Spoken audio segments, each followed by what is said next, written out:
Good afternoon, everybody. Thanks and welcome. Thanks to our three amazing panelists who I'll introduce shortly. And thanks to all the rest of you amazing women out there, especially those of you who shared your stories with us. We'll put the link in the question box. Excuse me. Thanks to the thousands of you out there joining by video. Okay, we only hit the triple digits, but also thanks to my PbS team for their energy, ideas, and the extra effort to make this month's celebration happen. So we had hoped to start with a little Aretha Franklin to get us all in the mood, but we hadn't quite figured out that technology. But please just join me in saying thank you to our panelists and welcoming everybody. So I'm going to introduce them to you. I'm sure you know most of them, but I'm going to read a little bit, just trying in a few words to put into, or to explain to you years and years of work. Laurie Garduque, the Director of Criminal Justice at the John D. and Catherine T. MacArthur Foundation, has been doing this work for decades, so even though she doesn't look it.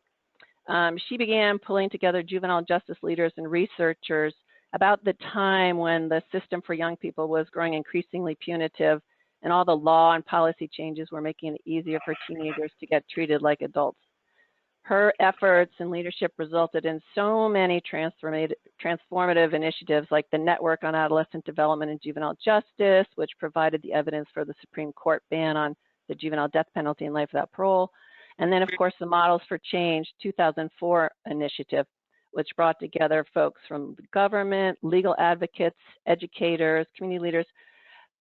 Biggest meetings I've probably ever been in. That effort spanned a decade, about $100 million investment, and made incredible differences in the lives and a lot of young people and those of us who got to participate in it.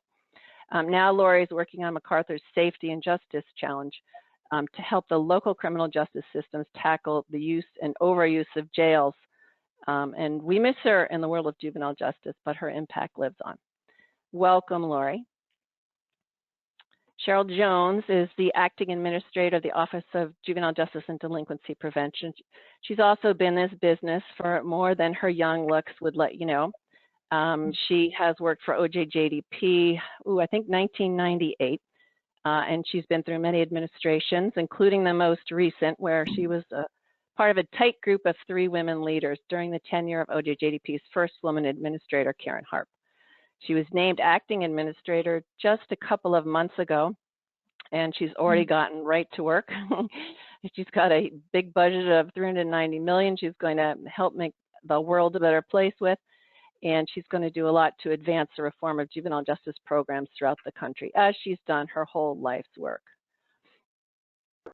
Welcome, Chyrl. And then Velvet McGowan, Deputy Director, Division of Institutional Services in South Carolina's Department of Juvenile Justice. Velvet has been turning the lives of young kids around for most of her life through a lot of positions in the juvenile justice system for many, many years. She began as a correctional officer in the South Carolina Department of Juvenile Justice and worked her way all the way through positions now to become Deputy Director. She's a certified licensed trainer for One Circle Foundation and a certified public manager. She's done a lot of work with PbS as an agency coordinator at first, and now she serves on our board of directors. One of the most powerful legacies she's left has been to integrate the care of juvenile justice equation, treating all kids as one of her own. She's been recognized as State Employee of the Year and has worked tirelessly to ensure all programs in her oversight include counseling, connection, and above all, care. She's a great advocate for children and has demonstrated how much of an impact a positive adult can have. Velvet, welcome. All right, my friends, are we ready?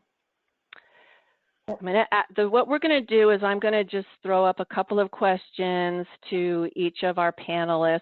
Some we came up with in our office and some from you all out there when you registered. I'm encouraging these guys to talk to each other as we go along and make it conversational and just a whole lot of fun. So thinking about some of the changes in the presence and roles of women in juvenile justice. Chyrl, I'm going to start with you.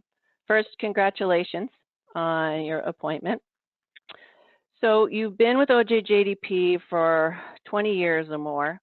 How did the first woman administrator impact the culture and work of the agency, and what do you want your impact to be? Let's see. That's an interesting question.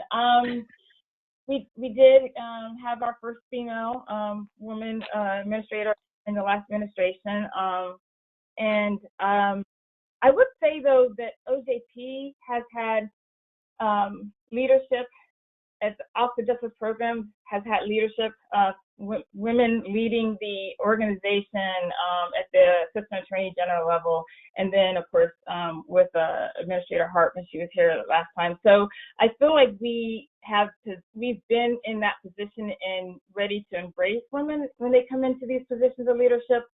There's a good within the Department of Justice for that. I would say that was not the case probably 25 years ago.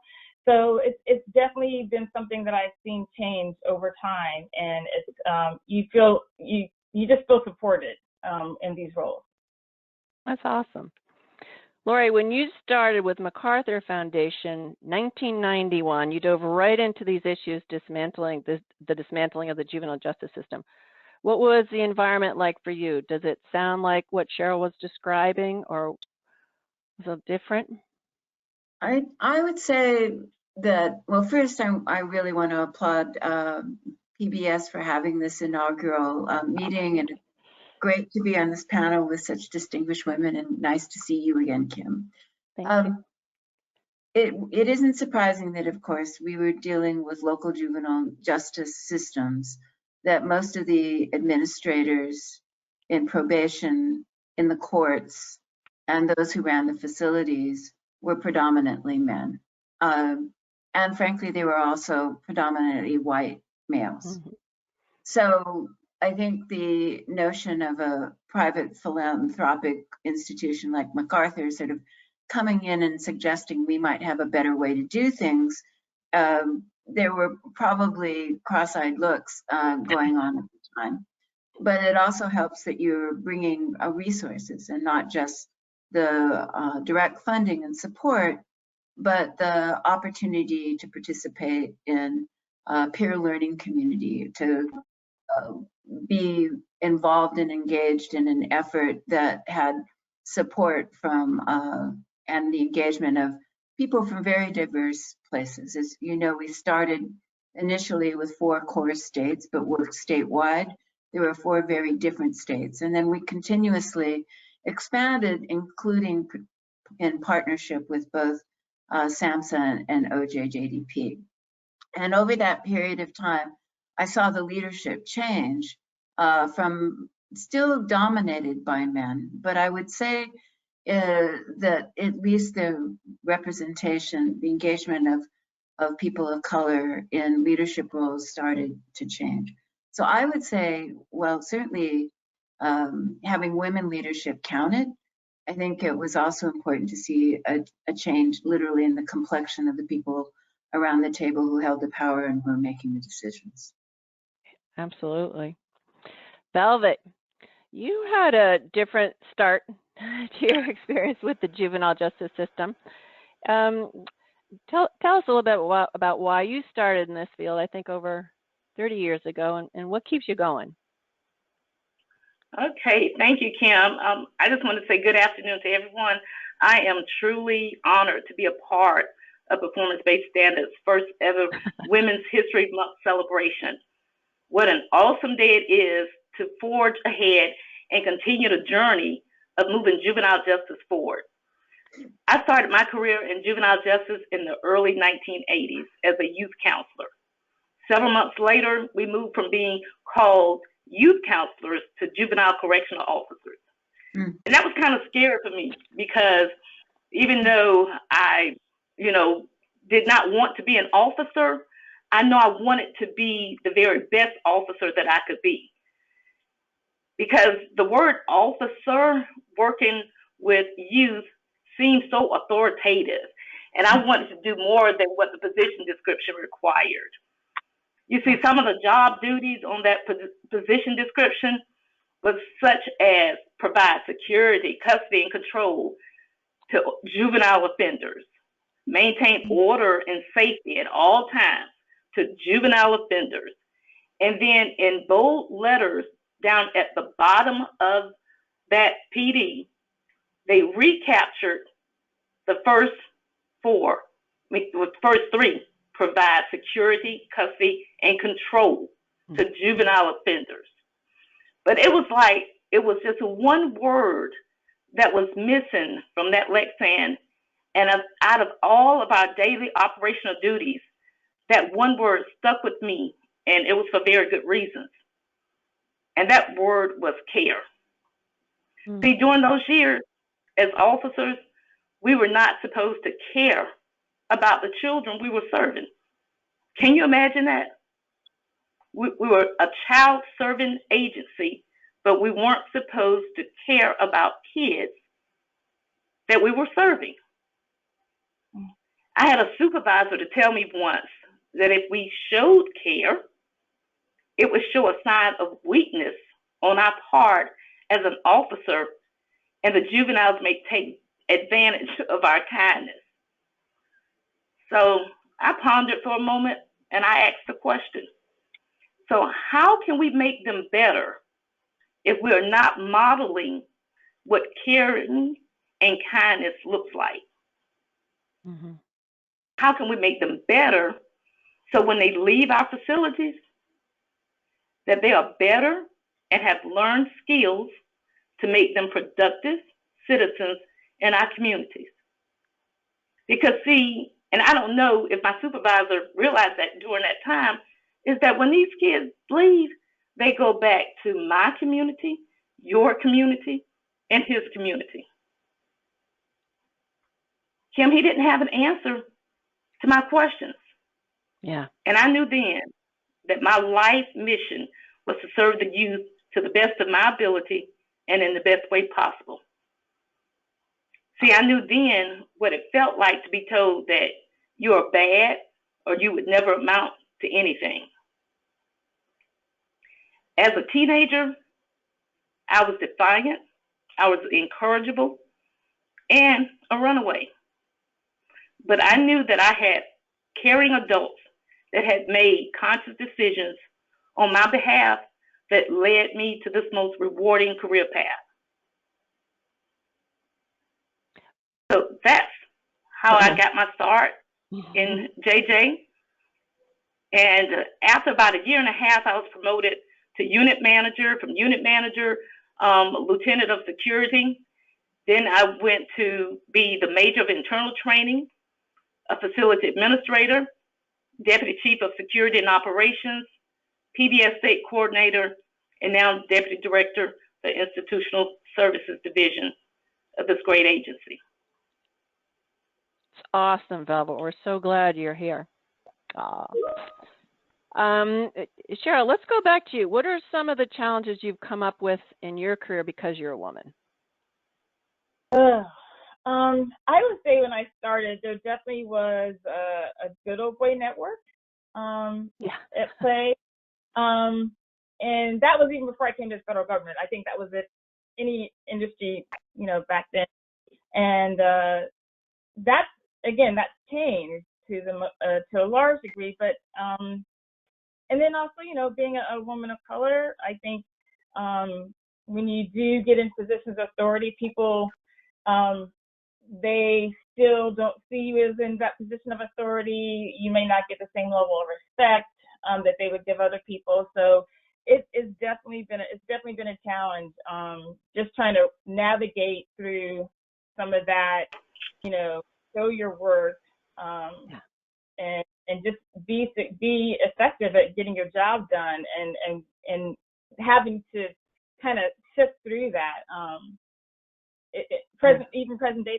So it's a challenge, but it's worth it. I think it's important to have people like myself, Laurie, and Velvet, and others, because that shows the younger generations you have to see people in these positions to want to get there. So I think that's part of, our responsibility. That was my next question. Velvet, why do you think it's important to have women in the field, and how can we get more involved? Good job. Nice transition. So one one thing we could do, I can tell you, like, it's been a real good journey. And it seems like my work just started yesterday. But I had some very good women mentors as I went about this career. See, I had a male that told me once, he said, you got to fake it till you make it. Fake it till you make it. And see, the first time I heard that phrase, I said to myself, I don't want to do that. We are dealing with lives. We're dealing with children's lives. Everything we do has to be better, even if it's slightly better than the day before. Because we all know in juvenile justice, our youth and our staff can pick up on sincerity and honesty. They all deserve better, so we must give them better. So it's important that we form an allegiance and mentor women and help them to keep focus on their vision. It can be painful sometimes, but remember that pain may push, but the vision pulls forward. The potential is always bigger than the problem. And the vision is all about possibilities. So that's the reason why it's really important that we have women in this career. Just so you know, Velvet also writes poetry. All right. Laurie, what are some of the qualities you think are especially effective in creating change, buy-in, reform? And do those qualities different, are they different for men and women? So I can speak certainly to the qualities. I hadn't really thought about it as being gender specific so much as perhaps women have more of those qualities than men for a variety of reasons. But I think it's important to take into account place, to not make overgeneralizations with respect to the people or the place, to respect people for the knowledge that they bring to situations, and to start with where they're at if your interest is in change and understanding the issues that they're dealing with from their perspective and how they make meaning of those situations. And I think it also is important to be open to approach things not as an individual, but to have a team approach and to be collaborative and form partnerships and have allies in going forward. But I'm not a poet, but to Velvet's point about how you approach these situations and see the potential and see these as problems to be solved, I think all of these are qualities that come more easily to women because of the traditional roles that they often play as caregivers, as the nurturers, and as a consequence, they're more open, I think, in those situations. Now, that can be a handicap as well, in that what is mistaken for being open and consulting can be viewed as not being bold and not being ambitious or interested in taking risk. But I think I've found that investing in the process is important in terms of the outcomes that you want to achieve. And so I think that's come into play in how the work that we do as a funder, these two women do the work. I'm simply an enabler, if you will. That it's what I can do in my position is to create or set the table for those kinds of interactions and relationships to be built. And unfortunately, in our society, I don't feel that those behaviors are often rewarded or recognized as being a strength and can be downplayed as a weakness and not, quote unquote, being bold and decisive.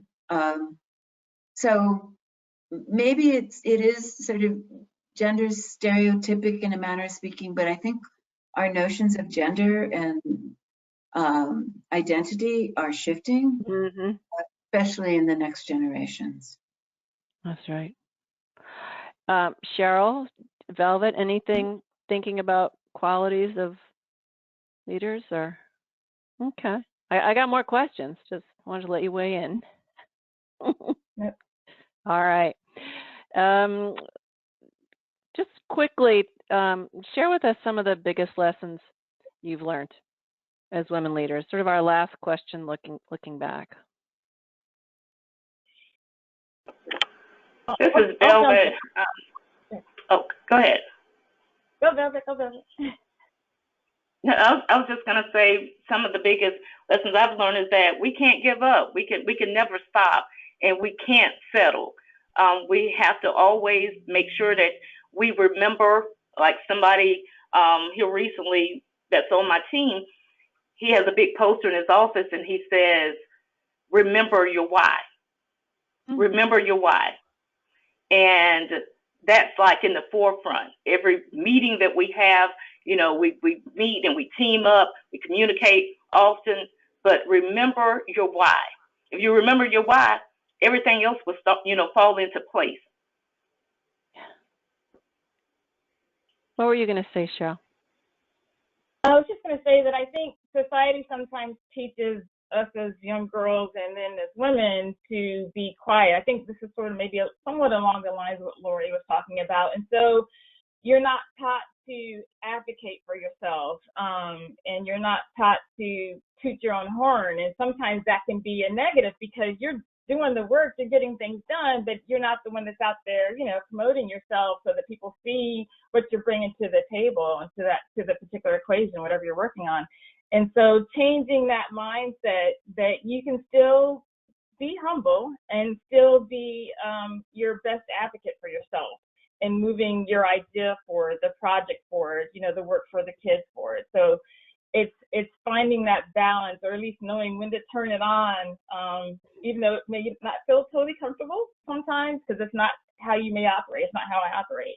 And so I think that's a challenge sometimes, is to figure out it's okay to do that for yourself and to promote yourself when you've got good ideas, when you know that you're moving forward with something, so that you don't get lost in the mix, if you will. That's awesome.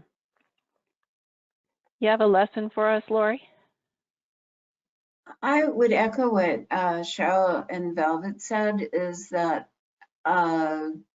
it's often hard to be self-promoting. Yeah. And I think what we have to recognize is that in order to get in the positions of leadership and to exercise power, we have to be bolder and more ambitious than perhaps we're inclined to do, because we value teamwork. And there's no I in team, as the expression goes. So it's finding that balance, I think, that's hard to achieve, whereas you want to get the work done. You want to be in a position to have the authority to make decisions for yourself and for others that you think will advance what you believe in with respect to achieving better outcomes for young people involved in the justice system. And at the same time, you know that when women are bold and ambitious and outspoken and exhibit what we consider leadership qualities in men, that often can be used against us. So that dance, I hope, is getting better. I think I'm a slightly different cohort here, but it's hard. And I admire women like Velvet and Chyrl who've managed the dance. Yeah, very gracefully too. All right, we're going to shift now to what's going on now. And Laurie, I'm going to start with you. So COVID-19 has reduced populations in the youth facilities in a way all these previous initiatives weren't able to do. Why do you think that happened, and do you think it can be sustained? I haven't followed the juvenile incarceration rate as closely as I did over the last 5 years. I know that at least when MacArthur exited juvenile justice 5 years ago, that juvenile incarceration had dropped fairly dramatically. I think I'd read where it's about half of what it was 5 years ago. and that juvenile arrests are down.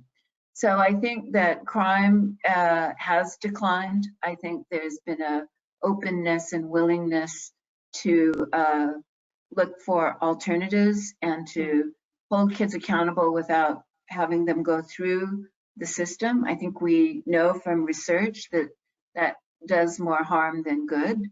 But if a young person does pose a risk to him or herself and others, and would benefit from care outside of the home, how that care should be managed.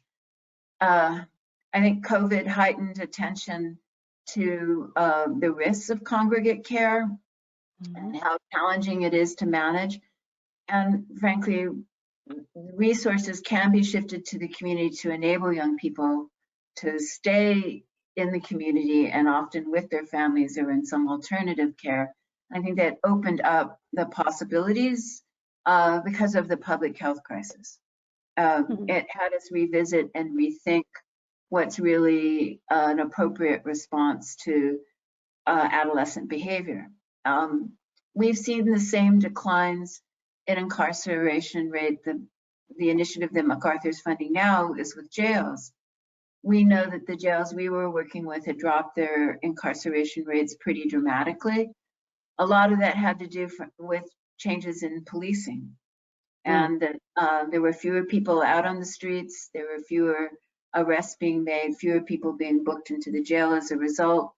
There was greater attention on the part of the system stakeholders of allowing people to remain in the jail, remain in the community while awaiting trial, but the numbers are starting to creep back. And we're concerned about that. I think, look, everything starts with policing, and I don't believe we've done enough to engage police in rethinking their practices, or we give them too many resources that they don't know how to use appropriately. And they're the ones who control the gate, frankly. And so for all the great work that Chyrl and Velvet have done, I don't know that we've focused enough attention on policing. And then last, I know from the work that we did with Models for Change, and now that we're doing in the Safety and Justice Challenge, that while we've reduced the jail population and the number of kids involved in the system, racial and ethnic disparities continue to go up. And I don't think that we have confronted the systemic racism that's embedded in our institutional policies and practices. And that's really hard. I mean, business goes on as usual in terms of how we think about arrests and who should be the first responder, and what programs and services are alternatives, or that schools, healthcare, behavioral health, neighborhoods and communities should have more access to resources. Young people are going to get into trouble. So it's not just incumbent upon the leaders in juvenile justice or in criminal justice. They have to have allies in other fields of endeavor. So until we grapple with that, you know, we're going to continue to struggle, and those numbers will, I think they'll continue on a downward slide. They won't reach what should be a much smaller footprint of the justice system until we deal with systemic racism and anti-Black racism in particular. Absolutely. Hey, Velvet, amidst all the challenges and everything you've been dealing with this year, what impact have you felt and seen of the pandemic and the Black Lives Matter protests where you are? Well, thanks, Kim, for asking that question, too. But I just want to also say, too, that we have looked at every referral very intensely.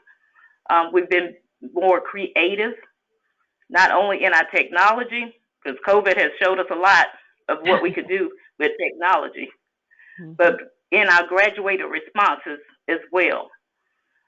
But I do want to say that I really do agree and hope that we could focus more so on our policing. Like, you know, we're saying that that is like a gateway, really. But if we can focus on the policing, the training of the officers too, because in speaking with a lot of the police officers, they get very little training in juvenile justice. Mm-hmm.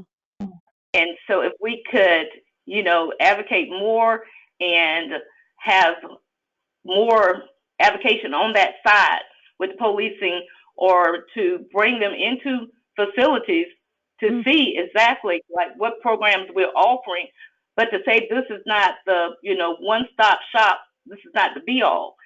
We need more resources in the communities and more community policing as well, and for them to be role models and mentors too, that could help in juvenile justice reform. Would you like to ask talk? a question of Chyrl about this? So Chyrl, do you see the possibilities of having, since OJJDP is part of OJP, you have access to BJA, and I'm sorry for acronyms. Unfortunately, Chyrl knows exactly what I'm talking about. The COPS program and so on. Do you think there's some possibilities of having folks like you engage more with law enforcement to have them rethink how they approach young people? I actually just made a note as Bella was talking, and I heard the last. I had to step away for just a hot second, Laurie, but I heard what you were talking about too, and so my brain started like percolating. I reached out to some of my colleagues to find out, what listening sessions can we have, or we bring people together. I will say that in recent years past, maybe not recent years, but in years past, JJ did, we followed a model, sort of like the MacArthur model, actually. I think we basically used your model, Laurie, at some point, where we were bringing law enforcement, chiefs of law enforcement departments together and their deputies with youth, and talking about how can we understand each other better. And so we had an application process. We had people, youth from all over the country, police departments from all over the country. And it was a great conversation. It was really small. You could only have like 30 or so departments and about 30 youth to really make it a useful dialogue. But how do you scale that up, or just, at least to start the conversation, with perhaps ICP, Service Association, PERP. I mean, there's different, NOBLE, there's these different law enforcement organizations. So note is duly noted. I'm going to reach out to my colleagues at BJA, Bureau of Justice Assistance, and at Community-Oriented Policing to see if they're already moving along that path, and can we join in, or if not, let's put something together. That's awesome. That's Good. awesome. Thank you. Oh, nice. Chyrl, do you see any positives that have come out of the pandemic? And are there some things we can do so we don't lose these important lessons? Well, I heard some of what Laurie was talking about, and also Velvet. And I think, as usual, local communities, jurisdictions, states usually have it figured out before the federal government. And so I think with facilities and local communities figuring out, number one, this downward trend for locking up youth, that's been wonderful, because when I started, it was more that punitive, it was lock everybody up. And so to see that change over time, and now we're actually thinking about what happened to the child, what's that trauma-informed care, how important that is into the conversation. And then, again, most of our youth, most of our kids, putting them away is not what they need. They need treatment. They need services. And so the more that, I think what this is taught, as I think Laurie was mentioning, is that there needs to be more community-based options. I often hear at the same time that there aren't community-based options. So I don't know if the doctors need to be connected for people, or if there really just needs to be more community-based options, which I'm guessing is the case. So I think this idea that we can still work with give our kids what they need, and it does not need to be in a facility. I think for those kids that do need, because they're harm to themselves perhaps or to others, there are ways to still engage and keep them connected virtually. I think having more family engagement, I think a lot of, I've heard from facilities through our partnership with the Council for Juvenile Justice Administrators, that a lot of facilities spend a lot more time and resources making sure that kids were virtually connected to their families during COVID. So I think that's something that would be nice to continue for, again, those kids that are in facilities. But this idea that we can do better for our youth by having them at home or you know, near home, I think that's the way to go. And I think that's where this country is going. And we need to do more of it and help communities figure out what that looks like for them. They know what's best for their youth, for their kids. And I think we can just, in our roles, be supportive of that. Yeah. Yeah, we saw that a lot too, just technology connecting kids to families in a way. Suddenly everybody had access to an iPad or something, but it was wonderful. That was really good. All right, so there's clearly still a lot of work to do, but we need to just celebrate a couple of wins. What's the most exciting or inspiring thing you've witnessed during your career? Velvet, you want to go first? Yes, Kim. The most exciting thing that I witnessed during my career is the shift on equality with girls. At one point in time, years ago, it was like a cookie cutter approach. So what we dressed the male youth in, we dressed the female youth in. And can you imagine, and during this time, this was jumpers. They were jumpers. And so could you imagine having to put girls in jumpers that were made by adults in corrections for our youth? And we had, during that time, some male leaders that thought that was okay. So I advocated with a bunch of bold, strong women. And we rallied around, and it took us a while because our male counterparts could not understand. It was like, nope, this is what they need to be in. It doesn't matter. We're going to treat all youth the same. So we had to tell them, you know, like, an orange is an orange, even though it's a fruit, and an apple is an apple, even though it's a fruit, but it's not the same. It don't look the same. The texture is not the same. It doesn't taste the same. It doesn't feel the same. So it took us a while, but hey, we won that. We won that. And so we were able to put our girls in polo shirts and pants that was made for females instead of males. I mean, and it took us a while, but the advocacy by strong, bold female leaders is what really caught the attention of our then director, who said, no, we're going to do this. And the reason why we're going to do it is that it makes sense. It just makes sense. So that was a big win. That was awesome. Chyrl, Laurie, how about a big win? Laurie, you go first. Cheryl, okay, you go, Chyrl. I'm frozen. I think I'm frozen. I was going to say that I think this idea of trauma-informed care, of when you're talking to the child and you're thinking about what they need, is digging into their life and their experiences and figuring out the best way to get the best treatment for them. I think that's been a huge change in the field. Mm-hmm. Big win.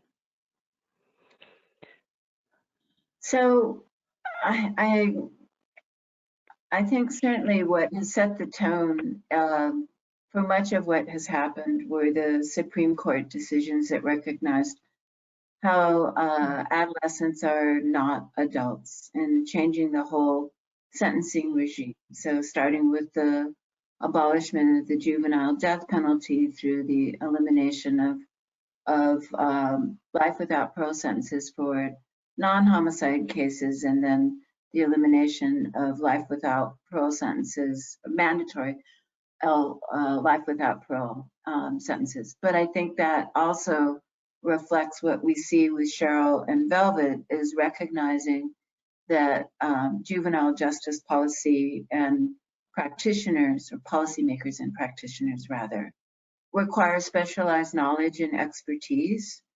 So you see it reflected throughout the system. So in corrections, and noticing that juvenile defenders require specialized knowledge and expertise.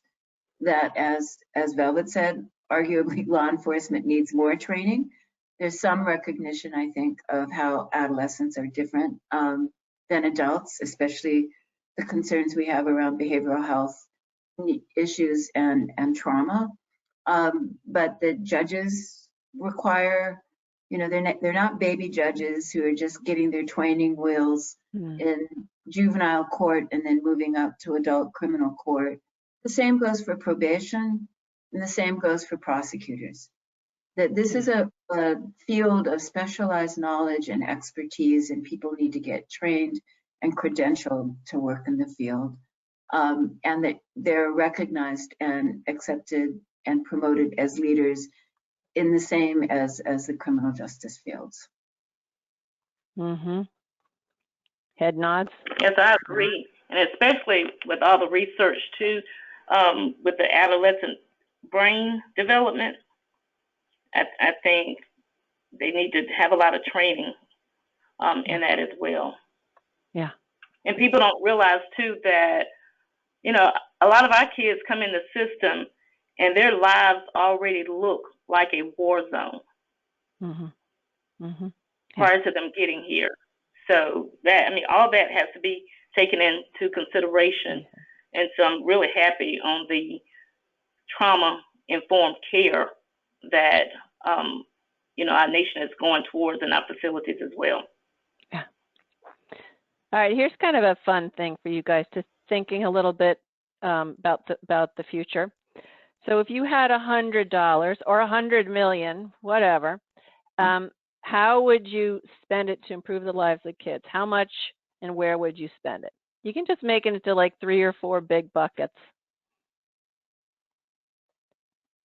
See, if I had the Jeopardy music, I could play it now while you're thinking. Do, do, do, do. That's enough.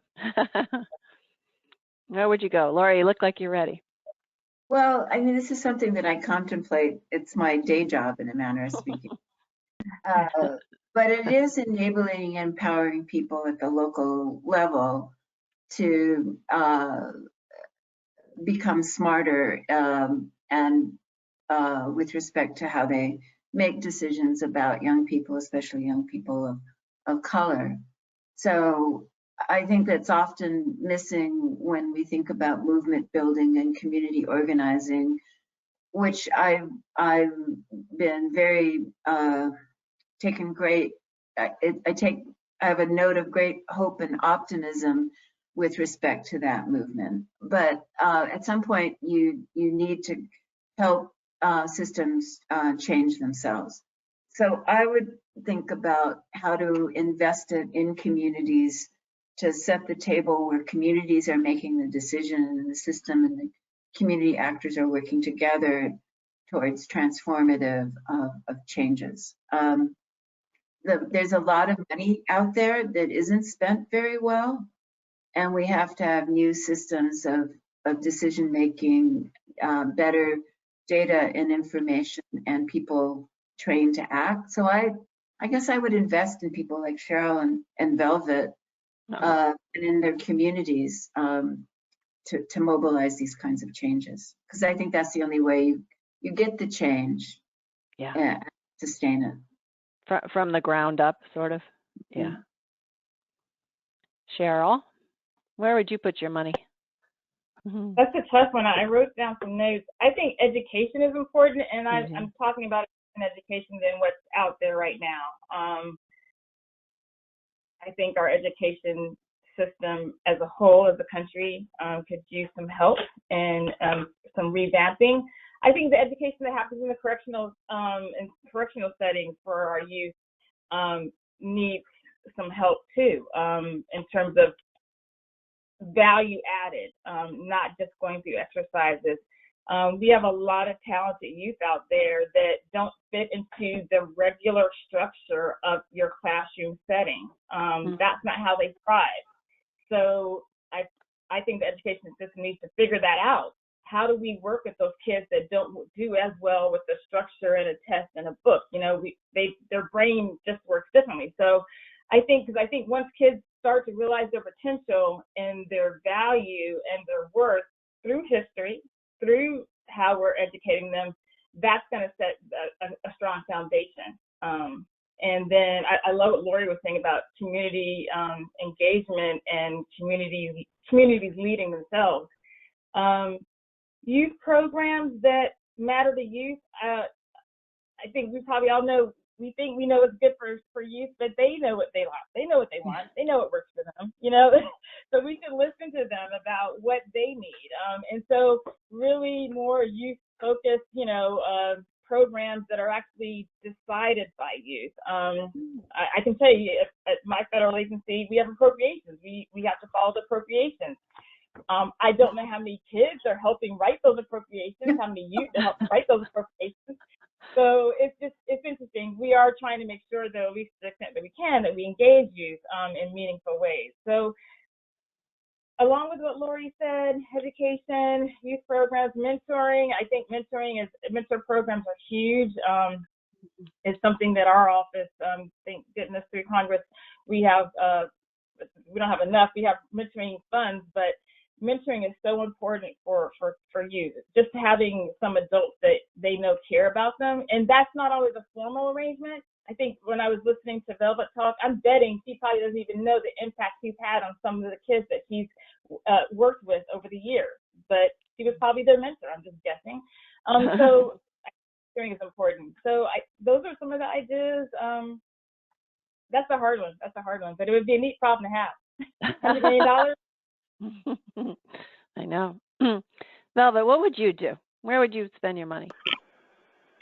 I'm going to be helping Chyrl and Laurie with community resources, but I would like to also include the mental health resources, so mental health for families and our youth, in addition to education and mentoring. And I think it's really needed. And our facilities is not the answer for kids that have mental health challenges, and our families really need the help.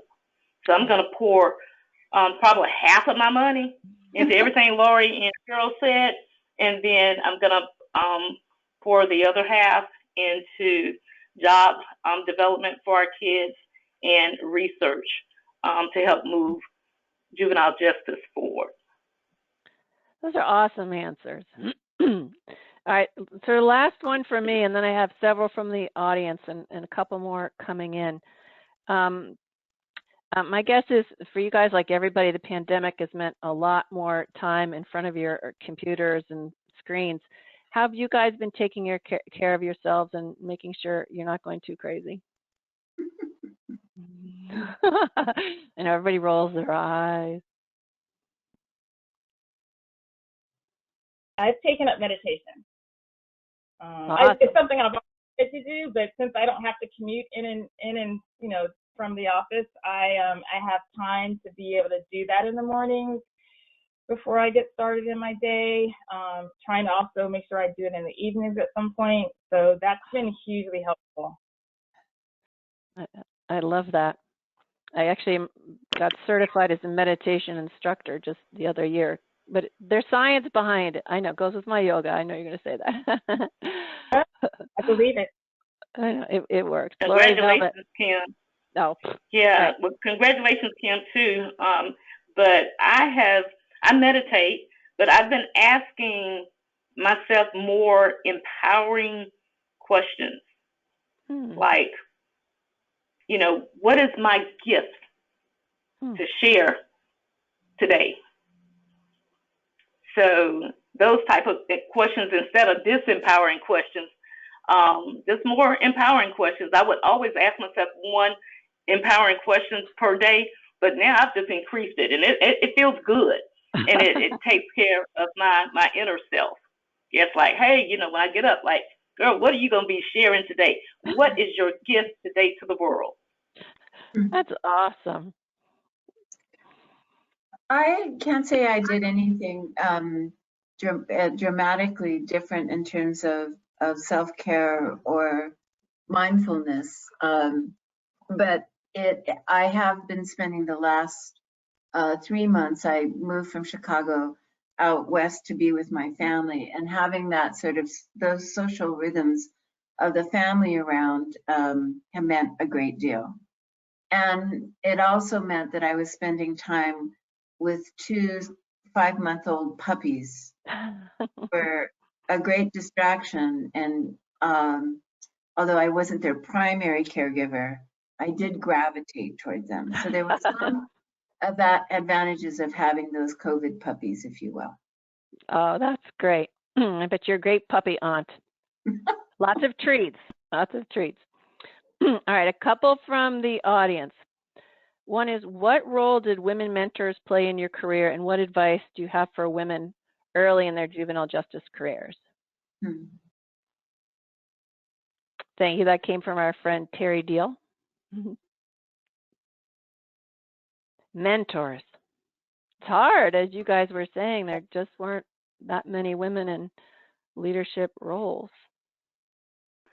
But I would like to say that when you do find that mentor, stay connected.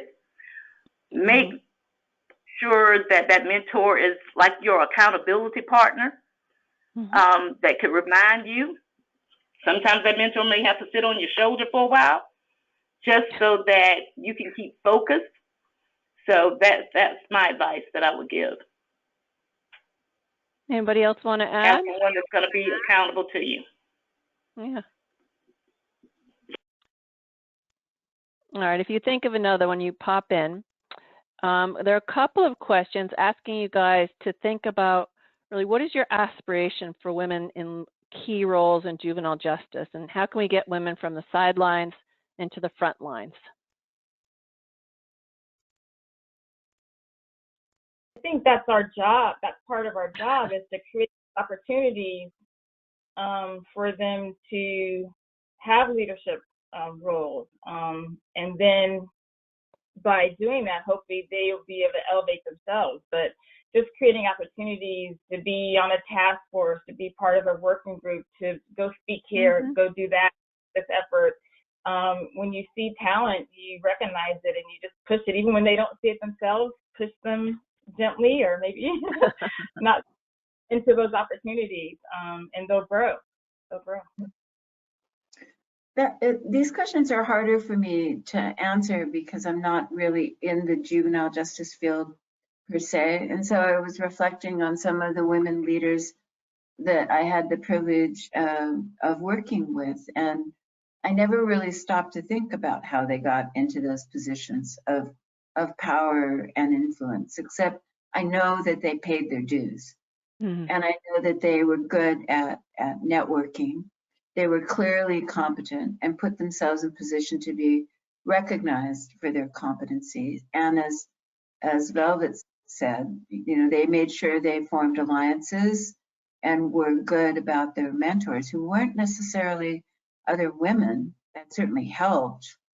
But it also helped to be allies with people who frankly depended on you, because you were often the more competent person to advance you and to make to have expectations about helping you advance in your career, that was a shared goal, that they would take pride in your work.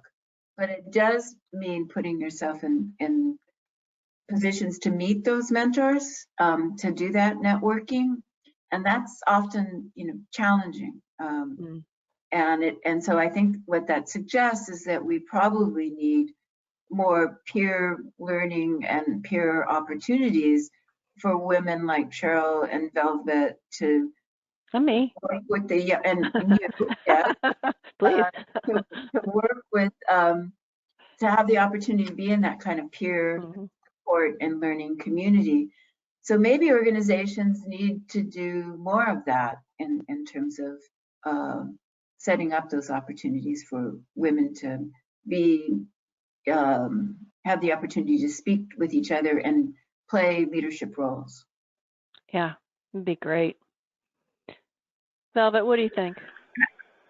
Yeah, I just want to add too, when we're creating those opportunities, that remember too that any room that you go into, don't let anyone tell you that you're there just by accident or you're just there to fill in. Because if you are there to fill in, you still contribute to the meeting, contribute to the conversation. You know, sometimes we could, get a seat, as they say, a seat at the table, and they want us on the sidelines. But if you have a square table, it's two ends to it. If the CEO or the director is sitting at one end, see if you can get the seat at the other end. If not, just get a round table and make sure that everybody is included. That's really good. Make your voice heard. I just have a couple more, but is there anything you all wanted to ask each other? One question came in about what have you guys all learned from each other over the years? You've bumped into each other at various different locations and then circles. Well, I just want to say too that I'm happy to have shared this platform with three phenomenal women. So what I have learned too, that we do have a voice and we do have mentors out there. We have people that care about juvenile justice reforms, moving juvenile justice forward, and women's history. I mean, just think this is the first, women's history celebration for PbS over 20-something years. And we should never forget the roles that women have played and still play in history. Mm-hmm. We make history, or as some people say, we make her story better every day. That's right. I love that. Chyrl, are you going to pop in with anything? Oh, I was just going to say, I love what Velvet said, but I think both Velvet and Laurie are driven, and I do believe, Laurie I worked with closely for a number of years, and she packs a mighty punch. She looks like she might not. She drives hard and she gets stuff done. So a lot of respect for her. Velvet, I think we've run into each other a few times, but I know getting to where you are was no easy feat. So just a lot of respect for both of these women. And I think you can always learn something from somebody, whoever you come into contact. And people are always learning and watching from you, whether you realize it or not. And so I try to take away nuggets from people that I come into contact. I don't care what their position is, what their title is. There's always something to be learned from them and their experiences. Laurie, I think both of these women exemplify what I respect and honor, I hope, in our work as a funder and as a partner, is to respect their knowledge and their honesty and their integrity and the work that they do. I was always relieved, Chyrl, that I could walk out of that building on each and whatever, the OJP building. I knew you had to stay, and I was in a position to leave at the end of the day, and you were going to have to do the work. So I admired you in the fact that you saw fit to toil trying to make things better for kids on a day-to-day basis. And while I don't know Velvet as well, I've always respected and admired. And I've certainly, Kim, having watched you grow up in your role, so to speak, there's a lot there that's worth sharing. And I think I really applaud PbS taking this opportunity to celebrate women leaderships. But I think that's the one advantage I have as a funder, is that I can enable and collude and conspire with all of you to make things better, so that you're in positions to make a difference. Thank you. Thank you for all those kind words. All right, I have learned to end these things on time, and that was a beautiful ending note. On a sidebar, it was funny. I realized if we called this the first, that means that there has to be a second. So we're making a little history, and we'll get started. But thank you, Velvet, Chyrl, and Laurie, so much, and thanks everybody. Thank you to my awesome PbS team too. All right, enjoy. Thanks Thank you. everybody. Thank you all. Bye. Stay safe. You Bye. Bye-bye. too. Bye.